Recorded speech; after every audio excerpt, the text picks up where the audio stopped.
오늘 하나님의 말씀은 여호수아 3장 1절에서 17절 말씀입니다. 여호수아 3장 1절에서 17절입니다.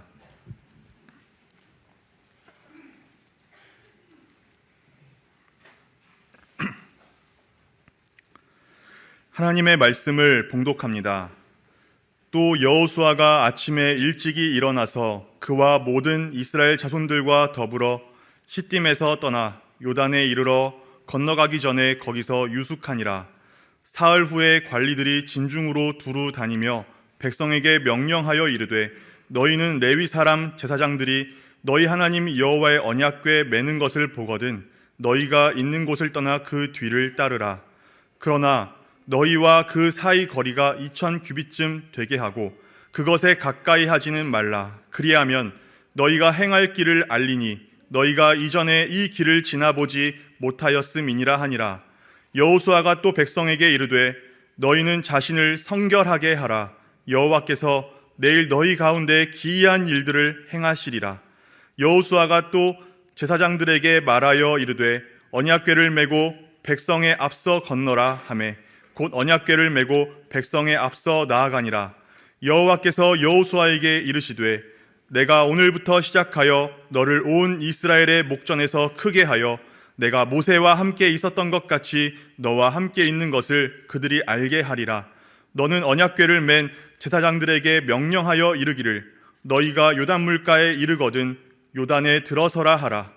여호수아가 이스라엘 자손에게 이르되 이리 와서 너희의 하나님 여호와의 말씀을 들으라 하고 또 말하되 살아계신 하나님이 너희 가운데에 계시사 가나안 족속과 헷 족속과 히위 족속과 브리스 족속과 기르가스 족속과 아모리 족속과 여부스 족속을 너희 앞에서 반드시 쫓아내실 줄을 이것으로써 너희가 알리라. 보라, 온 땅의 주의 언약궤가 너희 앞에서 요단을 건너가나니 이제 이스라엘 지파 중에서 각 지파에 한 사람씩 12명을 택하라. 온 땅의 주 여호와의 궤를 맨 제사장들의 발바닥이 요단물을 밟고 멈추면 요단물 곧 위에서부터 흘러내리던 물이 끊어지고 한 곳에 쌓여 서리라. 백성이 요단을 건너려고 자기들의 장막을 떠날 때 제사장들은 언약궤를 메고 백성 앞에서 나아가니라. 요단이 곡식 거두는 시기에는 항상 언덕에 넘치더라. 궤를 맨 자들이 요단에 이르며 궤를 맨 제사장들의 발이 물가에 잠기자 곧 위에서부터 흘러내리던 물이 그쳐서 사르단에 가까운 매우 멀리 있는 아담 성읍 변두리에 일어나 한 곳에 쌓이고 아라바의 바다 여매로 향하여 흘러가는 물은 온전히 끊어지매 백성이 여리고 앞으로 바로 건널세 여호와의 언약궤를 맨 제사장들은 요단 가운데 마른 땅에 굳게 섰고 그 모든 백성이 요단을 건너기를 마칠 때까지 모든 이스라엘은 그 마른 땅으로 건너갔더라. 아멘. 자, 오늘은 여호수아서 3장 읽어드린 본문을 가지고 말씀을 전하겠는데요. 우린 신앙생활을 하면서 모두 하나님의 축복을 다 원합니다. 축복 좋은 거죠. 분명히 우리 신앙생활에 이 축복은 역동성을 부여하는 활력소 역할을 합니다.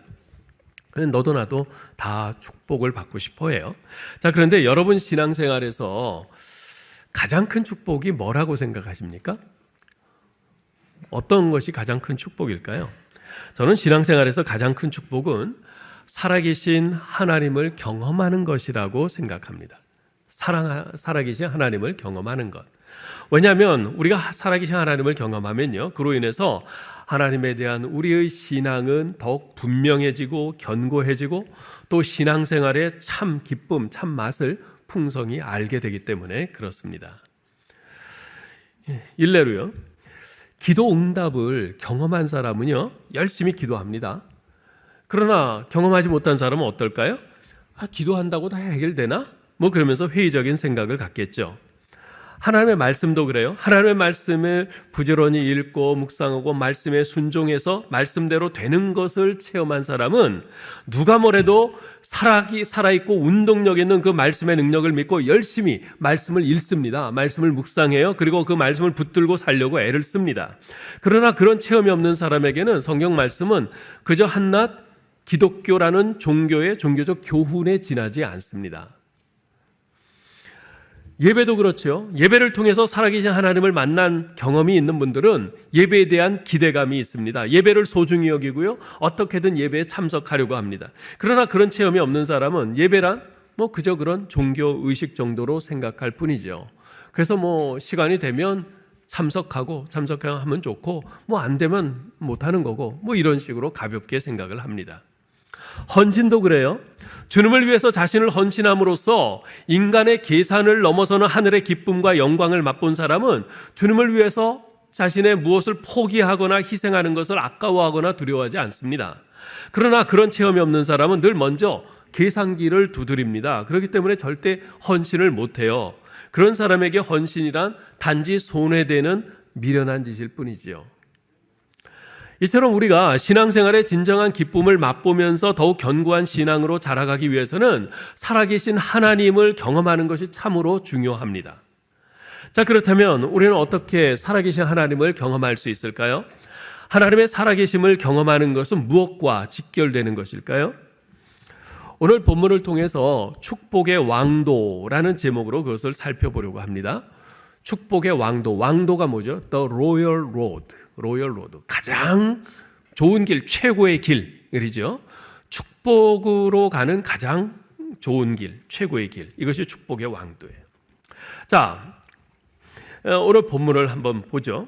바야흐로 이스라엘이 오랜 광야의 여정을 끝내고 가나안 땅에 들어가려고 하는 시점입니다. 광야 40년 동안을 살았어요. 그 광야에서 가나안으로, 하나님의 약속하신 축복의 땅 가나안으로 들어가려고 그래요. 그런데 광야에서 가나안 땅으로 들어가려면 요단강을 건너야 합니다. 광야에서 가나안으로 들어가는 길을 가로막고 흐르고 있는 그 요단강은 어떤 의미가 있을까요? 신앙생활을 한 지 그래도 꽤 연륜이 있는 분들은 광야는 이 세상, 가나안은 천국, 요단강은 죽음, 이런 식으로 생각하는 그런 경향들이 있습니다. 저는 이런 유비가 전혀 틀렸다고는 할 수 없습니다만 그렇다고 이것이 완전히 맞는 것도 아닙니다.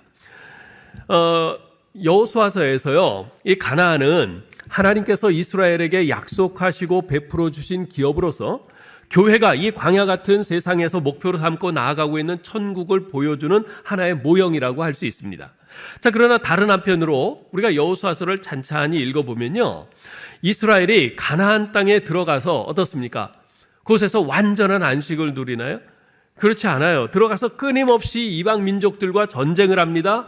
전쟁하면서 패배의 고통을 당하기도 합니다. 그뿐인가요? 여호수아 사후에는 이스라엘 백성들이 여전히 가나안 땅에 살지만 우상숭배의 죄에 깊이 빠져서 종래는 이방 국가의 침공을 받아 나라가 완전히 멸망하기까지 하죠. 이것이 어찌 완전한 안식 있는 천국의 모습이겠어요? 천국에 무슨 전쟁이 있고, 천국에 무슨 패배가 있고, 천국에 무슨 우상 숭배가 있고 고통이 있겠어요?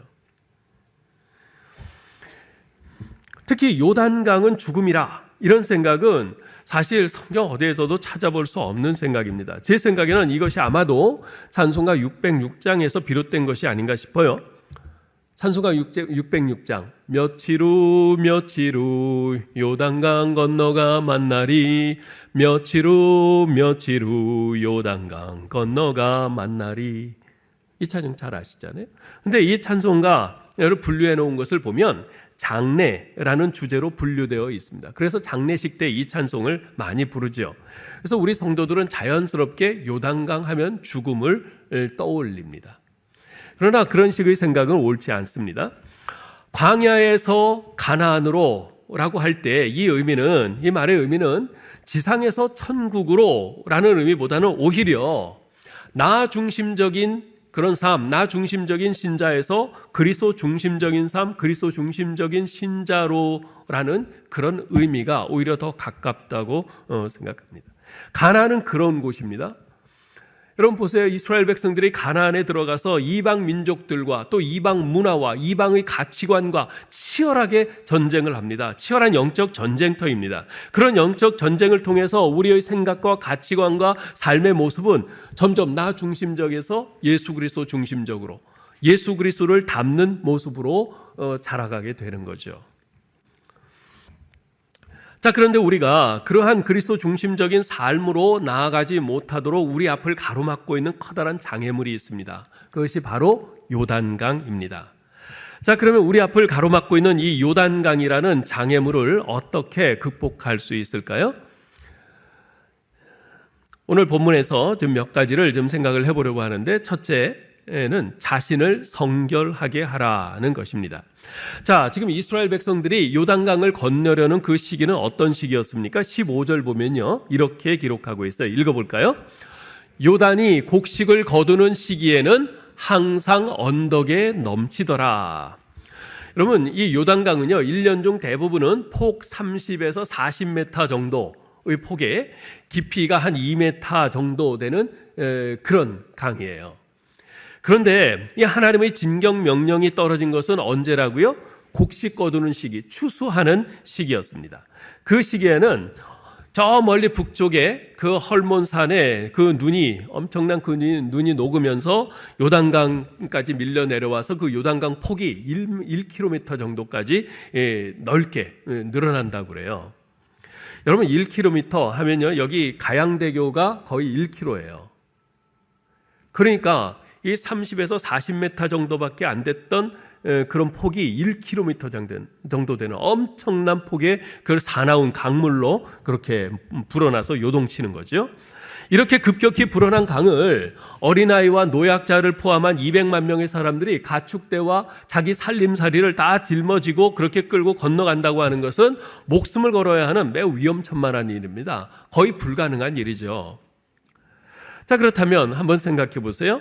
이 요단강을 건너기 위해 이러한 이 폭이 1km 정도 되고 깊이를 알 수 없는 그 엄청난 그 요단강을 건너기 위해서 이스라엘은 어떤 준비에 힘을 써야 됐을까요? 상식적으로 생각해 볼 때 뗏목을 만들든지 아니면 다리를 놓든지 해야 하지 않겠습니까? 누구라도 그렇게 생각하지 않겠어요? 그런데 여호수아가 백성들에게 명한 준비는 그러한 일반적인 예상과는 전혀 다른 것이었습니다. 오늘 5절을 읽어보죠. 여호수아가 또 백성에게 이르되 너희는 자신을 성결하게 하라. 여호와께서 내일 너희 가운데 기이한 일들을 행하시리라. 아멘. 어떻게 이 강을 건너지? 조바심을 내고 있는 백성들에게 여호수아를 통해서 들려온 하나님의 메시지가 뭐였습니까? 너희 자신을 성결하게 하라는 것이. 사실 이것은 그들이 원하는 대답이 아니었습니다. 하나님, 지금 하필 우기여서 강물이 넘쳐 도저히 그냥 건널 수가 없는데 어떻게 해야 하나요? 사람들을 동원해서 산에서 나무들을 베어다가 뗏목을 만들까요? 아니면 공병대를 조직해서 다리를 놓을까요? 아니면 그 강 밑으로 터널을 팔까요? 무슨 좋은 방법이 없습니까? 가르쳐 주세요. 그들이 원하는 것은 바로 이런 거예요. 이런 대답이었어요. 그러나 하나님께서는 그 대답을 들려주시기 전에 먼저 백성들에게 요구하시는 것이 있었습니다. 너희 자신을 성결하게 하라. 이러한 요구에 담긴 하나님의 뜻이 무엇이었을까요? 당면한 문제를 어떻게 해결할 수 있는지 그 전략이나 방법보다 내가 더 관심을 쏟고 집중해야 할 것이 있다. 그게 뭔지 아니? 그것은 내 자신이 성결한가? 내가 나 여호와 하나님 마음에 합당한 사람인가? 너는 과연 나 여호와 하나님 편에 서 있는가? 바로 이것이다. 내가 만일 내 편에 선다면 무엇을 두려워할 필요가 있느냐? 모든 만물을 다 창조하고 다스리는 전능자요 절대 주권자인 나 여호와가 너와 함께 할 텐데 무엇이 두렵단 말이냐? 그러므로 내가 나에게 물어보아야 할 보다 중요한 질문은 주님, 당면한 이 문제를, 이 요단강 이 문제를 어떻게 해결해야 되나요? 이것이 아니라 주님, 제가 주님 앞에 어떤 모습으로 서기를 원하십니까? 하는 바로 이것이다.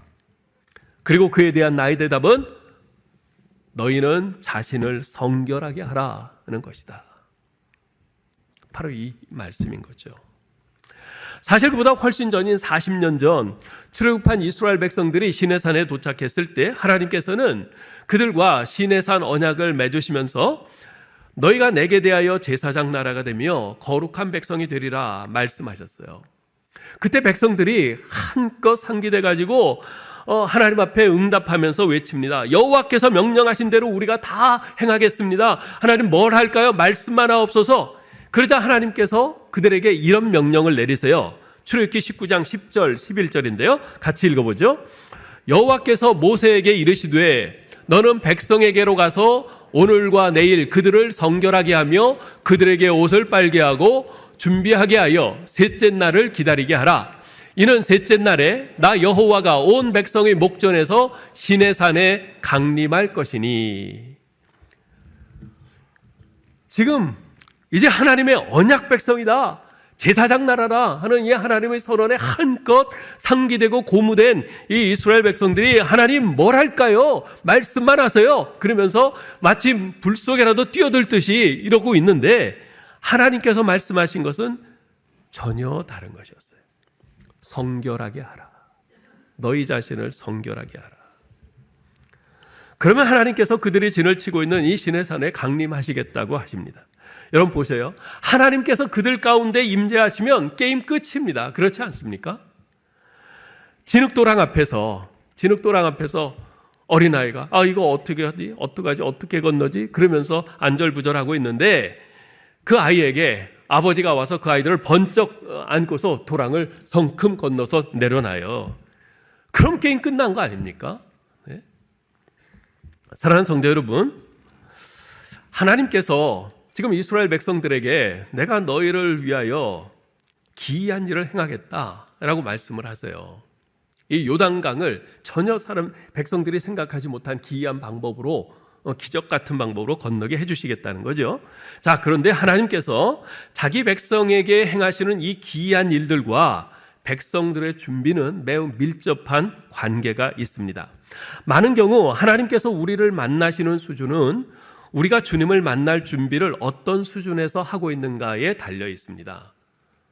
여러분 잘 기억하십시오. 많은 경우 하나님께서 우리를 만나시는 수준은 우리가 주님을 만날 준비를 어떤 수준에서 하고 있는가에 달려 있어요. 여러분, 하늘에서 아무리 비가 폭포수같이 쏟아진다 해도 지난주에 말씀드렸듯이 이렇게 컵을 엎어놓으면 빗물 한 방울도 못 받아요. 이렇게 비스듬히 이렇게 놓으면요, 이 비스듬한 각도만큼만 빗물이 담깁니다. 그러나 똑바로 놓으면요, 넘치게 가득 담깁니다. 예? 마찬가지입니다. 나라는 그릇이 하나님을 향해 똑바로 놓여 있어야만 하나님을 더욱 친밀히 만날 수 있고 그분의 은혜를 더욱 풍성히 받을 수 있습니다. 하나님께서는 백성들에게 자신들의 그릇을 성결하게 하라 명하십니다. 그것은 하나님 앞에서 그들이 할 수 있는 최고의 준비입니다. 거룩함이 사라지고 거짓과 부패함으로 가득한 심령과 교회 안에서는 거룩한 영이신 성령께서 일하지 않으십니다. 하나님께서는 성결한 사람, 깨끗한 사람을 원하세요. 그래서 사도 바울은 디모데후서 2장 20절로 22절에서 이렇게 말씀하죠. 우리 같이 읽어보겠습니다.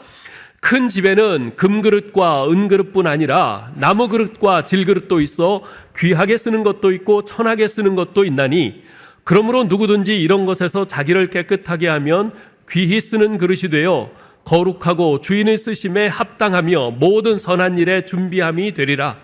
또한 너는 청년의 정욕을 피하고 주를 깨끗한 마음으로 부르는 자들과 함께 의와 믿음과 사랑과 화평을 따르라.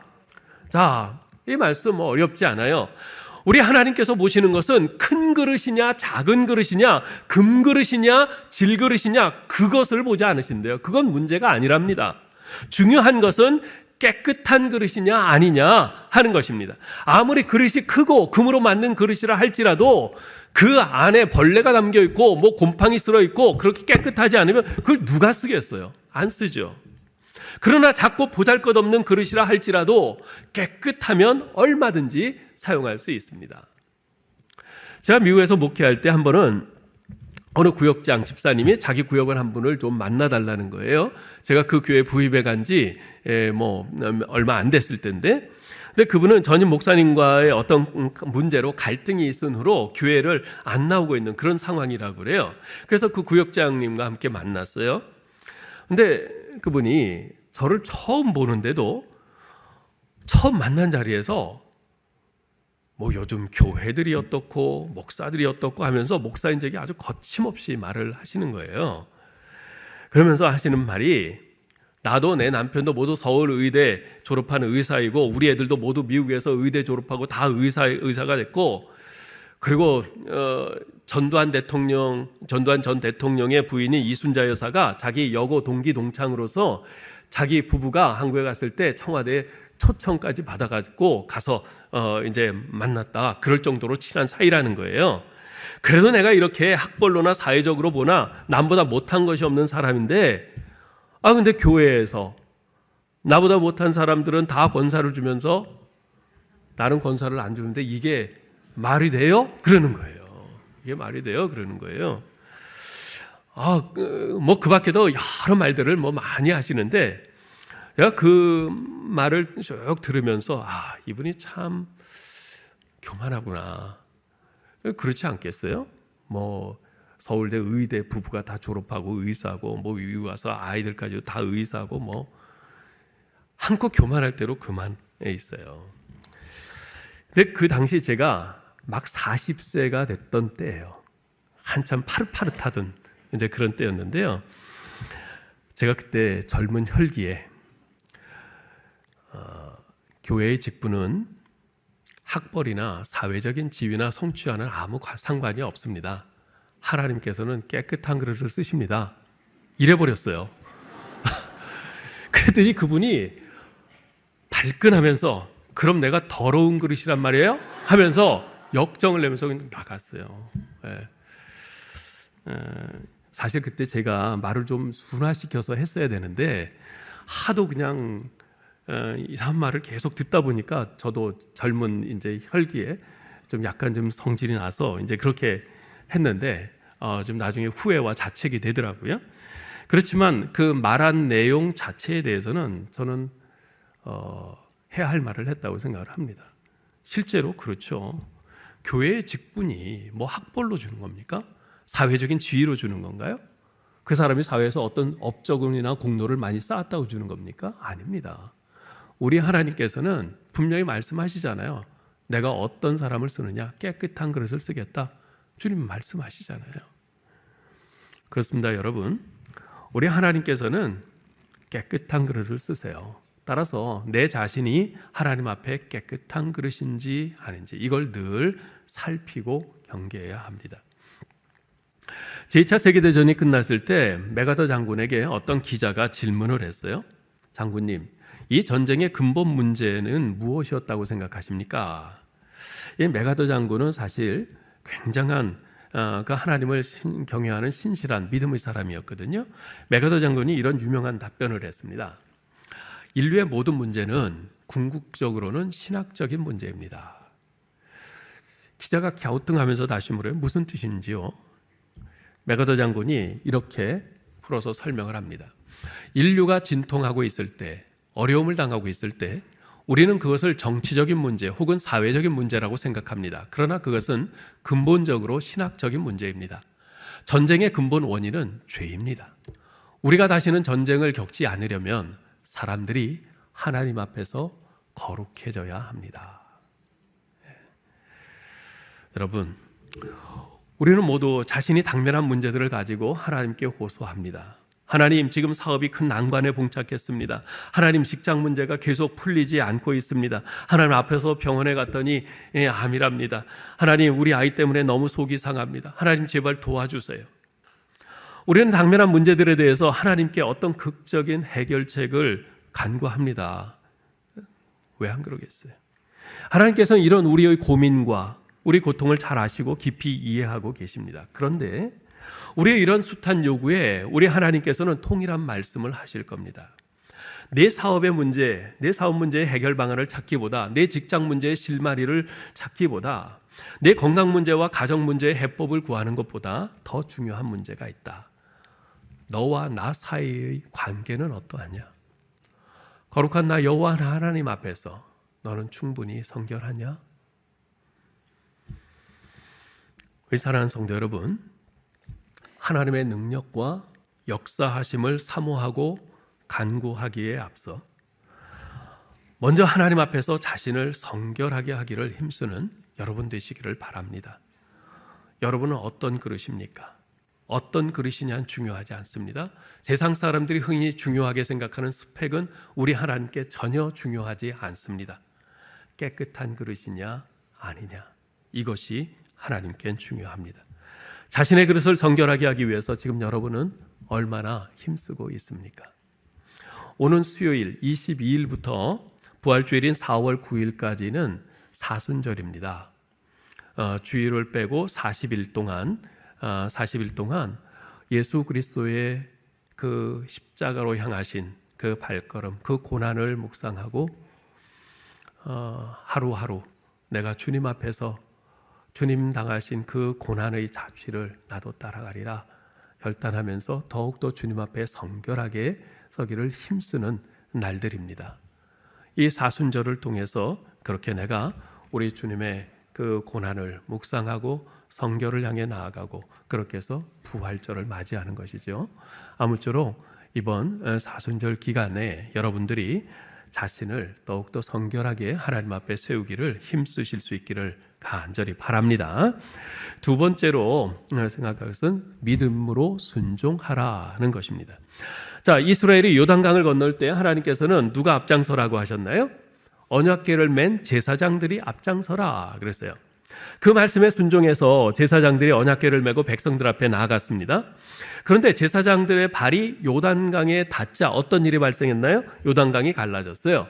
위에서 흘러내리던 물이 멈춰서 커다란 물벽이 생겼습니다. 그러자 갈라진 아래쪽의 물은 계속 흘러가서 요단강이 마른 땅이 됐어요. 그래서 그토록 강물이 범람하는 그 위험한 시기에 이스라엘 백성들, 그 200만이나 되는 사람들은 자기의 가축대와 자기 살림살이를 다 가지고 유유히 안전하게 건널 수 있었죠. 자, 이와 같은 놀라운 이적은요, 그야말로 정말 놀라운 기적인데, 이러한 이적은 두 가지 요소, 즉 하나님 쪽의 요소와 인간 쪽의 요소가 제대로 조화를 이루었기에 가능했던 것임을 볼 수 있습니다. 자, 먼저 하나님 쪽의 요소란 무엇입니까? 그것은 바로 하나님의 함께 하심이에요. 함께 하심. 6절, 8절, 11절, 13절로 15절, 17절 보면 하나님께서 함께 하시는 것을 볼 수 있어요. 요단강을 건널 때 제사장들이 백성들 앞에서 행했습니다. 아니, 정확히 말하면 제사장들이 맨 언약궤가 맨 앞에서 행했습니다. 여러분, 언약궤가 어떤 의미입니까? 언약궤는 하나님의 임재하심을 상징합니다. 하나님이 함께 하시는 것이에요. 즉 하나님께서 백성들 앞에서 행하신 것입니다. 200만이 넘는 백성들이 쳐다보는 가운데 언약궤를 맨 제사장들은 강으로 다가갔습니다. 그런데 강변에 가까이 다가섰을 때까지도 그 넘실거리는 강물에는 아무런 변화가 없었어요. 그런데 언약궤를 맨 제사장의 발이 물 위에 닿자 흐르던 강물이 멈췄습니다. 강이 말랐어요. 언약궤를 통해 임재하신 하나님의 능력이 요단강을 멈추게 했던 것입니다. 그렇습니다. 넘치는 요단강을 멈추게 하시고 이스라엘을 가나안에 들어갈 수 있도록 길을 열어주신 것은 전적으로 하나님의 능력이었습니다. 여러분, 여호수아의 외침을 한번 들으시기 바랍니다. 10절, 살아계신 하나님이 너희 가운데 계시사. 11절, 보라, 온 땅의 주의 언약궤가 너희 앞에서 요단을 건너가나니. 살아계신 하나님께서 백성들 가운데 계시고 하나님의 언약궤가 백성들 앞에서 요단강을 건너갑니다. 그러자 강이 열리고 백성들이 안전하게 건널 수 있었던 것이죠. 사랑하는 성도 여러분, 이제까지 나 중심의 삶을 살던 우리가 하나님 중심의 삶으로 옮겨가는 것은 절대 쉽지 않습니다. 아니, 어떻게 보면 불가능해요. 우리가 얼마나 이기적인 사람들인데요. 그러나 살아계신 하나님께서 그 불가능을 가능케 하십니다. 온 땅의 주인 되신 주님께서 그 불가능의 요단강에 발을 딛고 서심으로써 우리로 하여금 그 불가능의 요단강을 건너갈 수 있도록 길을 열어주셨습니다. 이 세상에 그 누구도 그 무엇도 해결할 수 없는 우리의 죄 문제를 해결하고 우리를 구원하신 예수 그리스도의 십자가를 바라볼 때 우리는 예수 그리스도께서 나 중심의 삶을 살던 우리를 하나님 중심의 삶을 능히 살 수 있도록 도와주시리라는 것을 확신할 수 있는 것이지요. 한편 그렇듯 하나님이 행하시는 놀라운 일과 능력을 이스라엘이 보기 위해서는 우리 인간 쪽의 요소가 또 필요했어요. 그 인간 쪽의 요소가 뭔가 하면 바로 믿음의 순종이었습니다. 믿음의 순종이 필요했어요. 장벽처럼 가로놓인 요단강물을 밟고 진군하라는 하나님의 명령을 따르는 것은 결코 쉬운 일이 아니었습니다. 보세요. 물 흘러내려오던 물이 이쪽에 벽이 되어서 서 있는 거예요. 물이 없어진 게 아니에요. 흘러내려오던 강물이 계속 쌓이고 이 벽에 막혀서 계속 높이 올라가요. 계속. 아직 넘치지는 않지만 계속 넘실넘실거리면서 큰 장벽이 돼서 계속 물이 쌓이고 있는 겁니다. 금방이라도 그 물이 그 벽을 뚫고 덮쳐도 이상하지 않은 그런 상황이에요. 예? 그것을 보면서 강을 건너는 것은 결코 쉬운 일은 아니죠. 그러나 그들이 믿음으로 순종했을 때 그들은 비로소 하나님의 놀라운 능력과 이적을 볼 수가 있었습니다. 이것이 바로 인간 쪽의 요소였어요. 하나님께서는 우리들이 살아계신 하나님을 경험함으로써 우리의 신앙이 새로운 차원으로 도약하기를 원하십니다. 그런데 우리의 신앙이 새로운 차원으로 도약하기 위해서는 하나님의 함께하심과 도우시는 능력이 전적으로 필요하지만 그와 동시에 거기에 반응하는 우리의 믿음의 순종이 반드시 요구된다는 것입니다. 여러분, 요한복음 11장에 보면요, 예수님께서 나사로의 무덤 앞에 서서 나사로를 살리시는 장면이 나옵니다. 근데 40절에 보면 예수님께서 나사로를 살리시기 전에 마르다에게 이런 말씀을 하세요. 내가 믿으면 하나님의 영광을 보리라. 내가 믿으면 하나님의 영광을 보리라. 여러분, 여기 나오는 두 개의 동사, 이 순서를 잘 보시기 바랍니다. 믿으면 보리라입니다. 믿으면 보리라. 근데 많은 사람들이 이 순서를 뒤바꿉니다. 보여주세요. 그러면 믿을게요. 그래요. 보여주세요. 그러면 믿을게요. 그래요. 아니에요.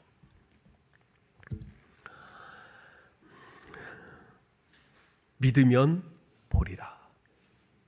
이것이 하나님께서 우리에게 도전하시고 요구하시는 것입니다. 여러분 어떠십니까? 병석에 있은 지 오래되었는데 아직 회복의 기미가 보이지 않아요? 사업이 안 되어 빚은 쌓여가는데 해결의 전망은 보이지 않습니다. 우리 가정에 드려진 먹구름은 가실 기미조차 보이지 않습니다. 이럴 때 우리 입에서는 하나님 제발 해결책을 보여주세요. 그러면 잘 믿을게요. 이런 안타까운 기도가 절로 나옵니다. 왜 안 그렇겠어요? 그러나 주님의 대답은 믿으면 보리라입니다. 믿으면 보리라입니다. 지금 네가 기도하는 그 질병의 문제가, 그 가정의 문제가, 사업상의 문제가, 그 빚의 문제가 해결되지, 네가 원하는 대로 해결되지 않는다 하더라도 나 여호와 하나님이 내 삶을 붙들고 너에게 가장 좋은 길로 인도하리라는 것을 믿느냐? 믿어라 하시는 거예요.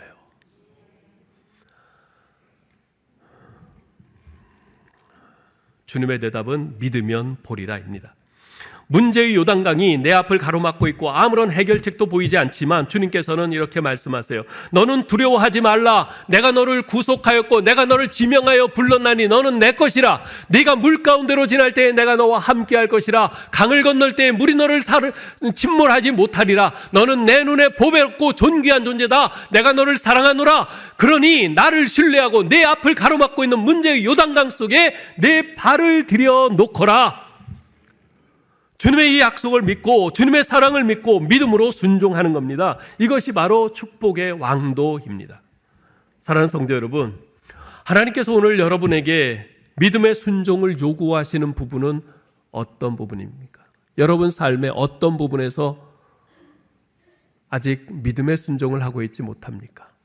하나님께서 도전하시는 부분이 어떤 부분인지 깊이 생각하시고 믿음으로 순종하실 수 있기를 간절히 바랍니다.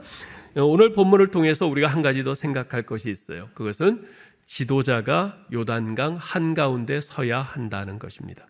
지도자가 요단강 한가운데 서야 됩니다. 17절을 읽어볼까요?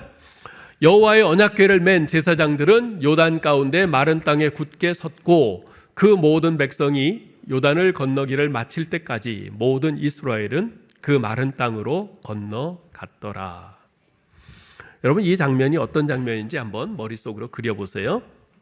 지금 물이 막 흘러넘치던 요단강이 뚝 끊어져서 이쪽에 물벽으로 쌓여 있어요. 계속 그 물벽은 점점 높아져 갑니다. 위에서 계속 흐르니까요.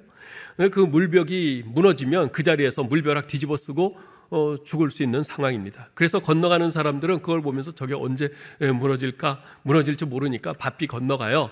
한편으로 두려움 갖고 건너갑니다. 근데 그런 상황에서 제사장들은 그 요단강 한가운데 서서 요지부동 움직이지 않습니다. 그리고 백성들이 다 건너간 후에 제사장들이 비로소 요단강에서 나온 것입니다. 여러분 한번 생각해 보세요. 지금 요단강을 건너는 것은 믿음으로 건너는 것입니다. 이스라엘 백성들이 요단강을 건너면서 다 겁도 나고 두려움도 있고, 그런데 요단강 한가운데 언약궤를 메고 움직이지 않고 요지부동 서 있는 그 제사장들을 보니까 든든한 겁니다.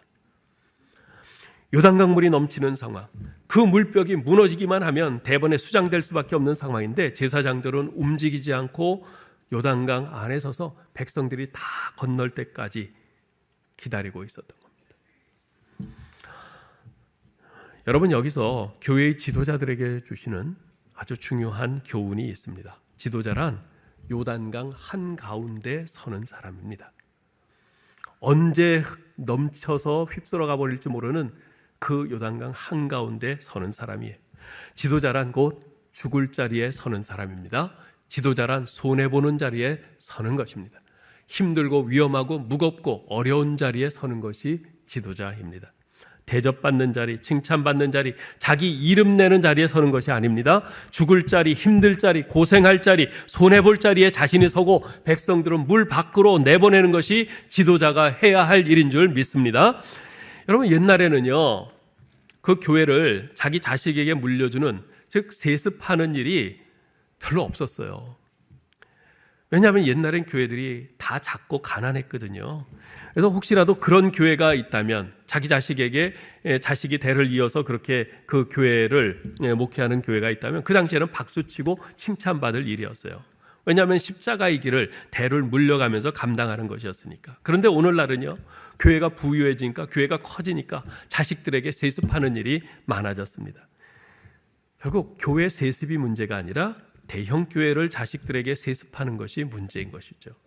요즘도 작은 교회, 가난한 교회는 세습한다는 말을 전 들어본 적이 없어요. 근데 이것은요, 누구 욕할 문제가 아닙니다. 저도 그렇고 여러분도 그렇고 누구나 다 똑같아요. 교회가 점점 커지고 재정이 넉넉해져 가니까 점점 사람이 주인 노릇하려고 합니다. 대접받는 자리에 앉으려고 해요. 예전에는 목사, 장로 등 교회의 직분이 열심히 헌신하고 섬기고 희생하는 그런 자리였는데 요즘은 대접받고 자기를 과시하는 명예직으로 변질되어 가는 것을 봅니다. 요단강 한가운데 정말 이렇게 높아져가는 그 물벽을 보면서 그 요단강 한가운데 두려움 가운데서도 그 가운데 믿음으로 서려고 하지 않고 대접받고 인사받고 남 시키는 자리에 앉으려고 합니다. 그러니 교회에 점점 문제가 생기는 것이죠. 담임 목사인 저부터 시작해서 우리 교회 리더십에 있는 모든 분들이 먼저 위험한 자리, 손해보는 자리, 힘든 자리, 어려운 자리, 희생하는 자리, 그 자리에 설 수 있는 우리 화성교회가 되기를 간절히 바랍니다. 하나님 나라에서 지도자들은 가장 위험한 요단강 가운데 서는 겁니다. 남보다 더 불편하고 손해보는 자리에 서는 겁니다. 이것이 하나님 나라의 전통이에요. 하나님 나라의 전통. 여호수아 시대도 그랬잖아요. 이 전통을 이어가는 우리 화성교회가 되었으면 좋겠습니다. 이제 말씀을 정리합니다. 우리 신앙생활에서 가장 큰 축복이 뭐라고요? 살아계신 하나님을 경험하는 것. 근데 살아계신 하나님을 경험하는 가장 좋은 길이 뭐라고요? 자신을 성결하게 하는 것, 그리고 믿음으로 순종하는 것입니다. 매일 우리가 예배와 말씀과 기도로 우리 자신을 성결하게 하며 하나님께 나아갈 때 하나님께서 우리를 만나주시고 은혜 주시고 사용해 주실 줄 믿습니다. 아무리 하나님의 말씀이 이해가 안 돼도, 내 판단에 부합하지 않아도, 내 마음에 들지 않아도 아멘하고 믿음으로 순종하면 요단강을 마른 땅같이 건너게 하신 하나님의 놀라운 일을 경험하게 될 줄 믿습니다. 아무쪼록 성결한 삶과 믿음의 순종으로 날마다 하나님을 경험하는 축복을 누리는 여러분 되시기를, 그리고 특히 직분자 등 지도자의 위치에 있는 분들은 내가 요단강 한가운데 서리라 이 결심하실 수 있기를 주님의 이름으로 축원합니다.